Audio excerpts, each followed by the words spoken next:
Okay, so let's look at the bowlers, because again, it's all a bit weird. How many tests do you expect Anderson to play?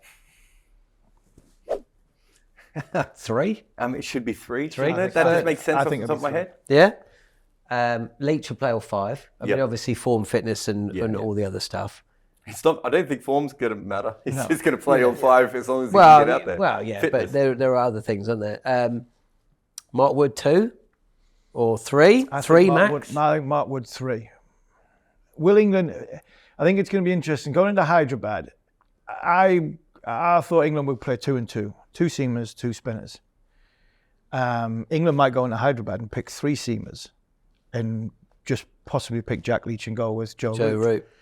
To get them into the series, and then they'll have to manage the workloads after that. I was of the opinion of 1 from Anderson and Robinson and 1 from Atkinson and Wood in the rotate, a quick bowler through the air, reverse swing. But can you have Wood, Anderson, and then you've also could you have Atkinson and Robinson? And Atkinson and Robinson. That for me, you might have to split. That comes back to the fact what we said before, how they're going to get 20 wickets and the bowling attacks they've got. So Jimmy bowled. I thought Jimmy bowled brilliantly out there last time, and I expect him to do exactly the same job. Wood for me will play 3 test matches because you need his pace, and the likelihood is he plays the first one, the third one. You might have to gamble him and play him in a back-to-back one if you feel as though that's the right test to play in to go and win or to stay in the series. Even if he plays back-to-back, none of these guys, unless they go in with the 3-1 lineup, 3 seamers and 1 spinner, none of these guys are going to bowl like 50 overs in a test match. Yeah.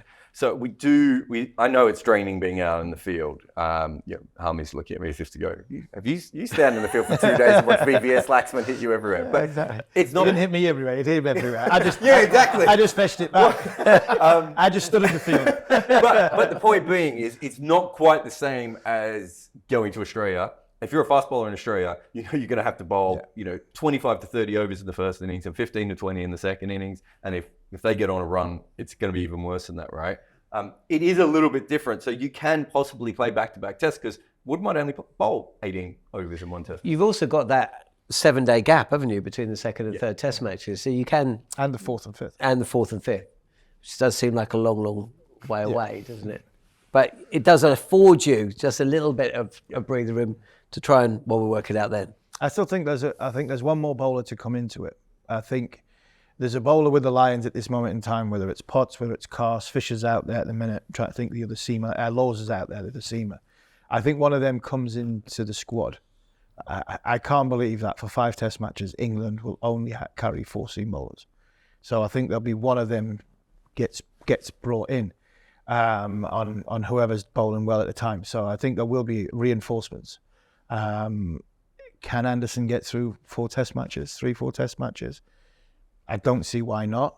I think England need his experience on the field, and I think the conundrum is: do they go tall left arm spinner who rolls it into the surface, or do they go with Rian Ahmed who does he bowl quick enough? Is it quick enough through the heart off the surface in the air against top quality players of spin bowling? And we just haven't seen wrist spinners do well in India in recent times, have we, Monty? It's all the finger spinners. Like Australia, Australia loves wrist spinners, and they're looking at Sweps and just going, no, we'll just throw Kuhneman in. Yeah, he bowls 5 miles an hour quicker and everything. So it's probably going to be finger spin, isn't it? Yeah, look, I think finger spin's going to play a huge role. So I think they should go with the tall off spinner.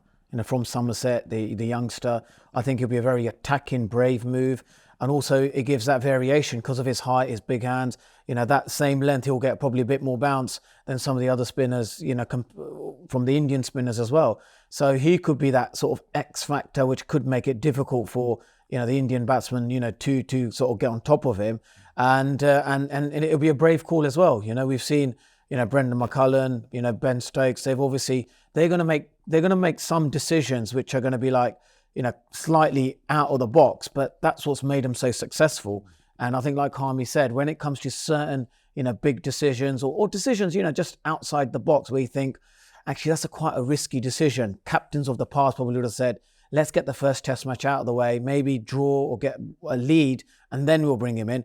I think Ben Stokes will be thinking, no, I want the off spinner to play, help with Jack Leach. And like you said, finger spinner is easy to control. You know, the economy rate from one end is a lot more easier to control than someone like Rian Ahmed. So I think that option, you know, could happen. The Rian Ahmed option helps with the batting depth, because if his batting was eventually it will help. I don't know how much it helps. Yeah. me and him could bat number 8 in this team. Me and him are number 8. But we were talking about before we came to air in 2012. And back in 2006 as well. And England went with Samit Patel for the first test, didn't they, in 2012? And Ian Blackwell played in 2006.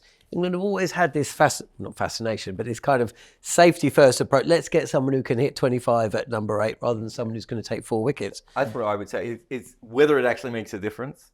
And I know you played it, both of you played it, both because you can't bat, but played in some very bad tails. And I know it's an extreme example, but the point being is I think what Australia did is they kind of went the other way and they just went in. And if you look at the difference between Australia and New Zealand went with Will Somerville, who didn't take a wicket. Didn't look like taking a wicket, right? Like, again, you know, if you try those safety, I think you're just better off to find the guys who are going to take wickets. At least you keep yourself. I think if they can work out a way to take 20 wickets, they're going to win a test because that's what Australia basically proved, I think. Whereas the other teams who've gone to India have been so terrified of what they're going to do. They go defensive first, and it's like, well, you can't. No one's sticking in on these wickets anyway. If they're playing on wickets which have got a bit in them, i.e., and it's going to be a low scoring effect, that 25 could make a difference. It could make a massive difference. Yeah. And the point you make about Teal, if me and him are on the team, it's a Teal, I tell you, isn't it? me and you are a good Teal. So, but that could make a big difference. And I think then it comes back, if Monty's going with Bashir, I'd probably go with Hartley. If we do go with that young spinner, it comes back to the fact that the point that we made right at the top, Stokes potentially having to bowl for them. You know, he'd constantly be with them. And I think it will be, Ben Stokes is not only he does superhuman things.